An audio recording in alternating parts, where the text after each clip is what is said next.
Hey, welcome back to Paris for another Capcom Unity chat with Don't Nod, the team behind Remember Me. In part 1 we learned about the sound and the art of the game. Now it's time to learn a little bit more about the story. I hope they will discover and enjoy a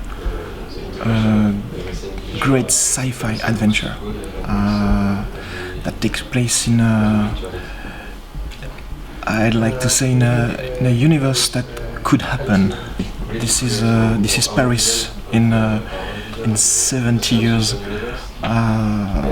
after some major disasters, of course, because there is always disasters in science fiction, and a city who is trying to rebuild itself, and people who are struggling with ugly experiences from the past, and suddenly there is this new technology called the Sensen technology, who gives them the opportunity to forget what hurts too much. Everybody is jumping on that technology because everybody wants to live a better life, a life free of any pain, any hurtful memory. And Nilin herself, since she has lost all her memory, she's suffering from that. She tries to get her memory back, to know who she was. At the same time, since she's a terrorist, underground agent, she's supposed to deal and manipulate other human memory and emotion. She's going to discover that perhaps that's not that cool. Perhaps there are ethical issues, and perhaps you are not supposed to erase what you don't like in your past. Perhaps to be a full grown-up human being, you're supposed to remember everything you did. And then the clouds broke, and bathed in way too much sunlight, we got to talk to head honcho J-Max. That's a good question. Thanks for asking it, Neil, and thanks for asking it on Twitter, people. It's hard for me to look back and tell you why we chose female protagonists. I guess it just made sense to us with the story and the themes that we were gonna explore. Some cyberpunk games are much more about physical augmentation, and those are themes that are well known in cyberpunk, and which I like very much personally. But we wanted to do something different, a world where technology was the core of something that was more gonna have to do with how you relate to your intimacy and your identity. What if your memories could be digitized, and what if they could be traded, sold, and controlled? And to explore those themes of intimacy and identity, a female lead just sounded like it was the way to go. It may sound very cliche to say that women are more sensitive for that kind of stuff, but some of that is probably true and went into our thinking process. A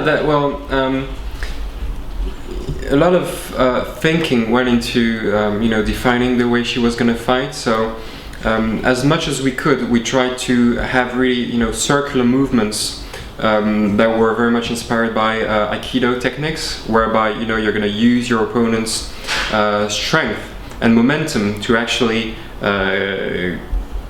kick them and kick their butts. So as much as we could, we did that, and you can see that in the overload moves, in some of the QuickTime event finishing moves as well.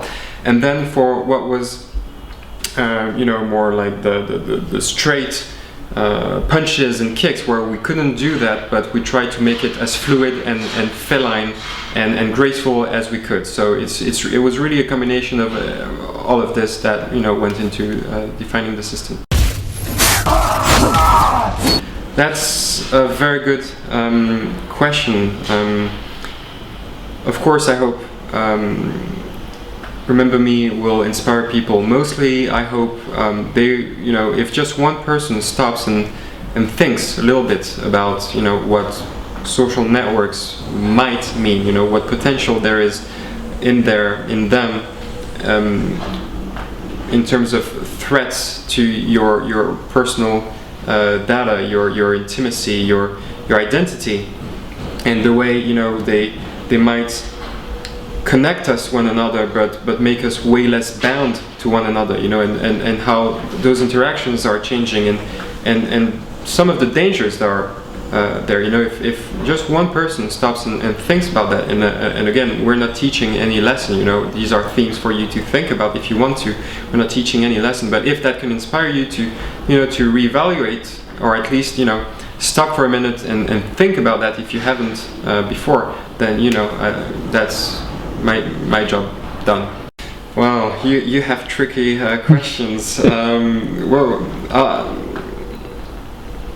I'll be proudest of just having made it. It's an extremely competitive landscape, making video games, and we set out to produce a AAA game, and that was really a gamble for many people involved in the adventure in the beginning, and now it's paying off, and to fulfill those people's expectations, and to know that we made it is probably the best thing I'll remember from this project. Big thanks to JMax and the Don't Nod team. Remember to keep on Capcom Unity for all the Remember Me news.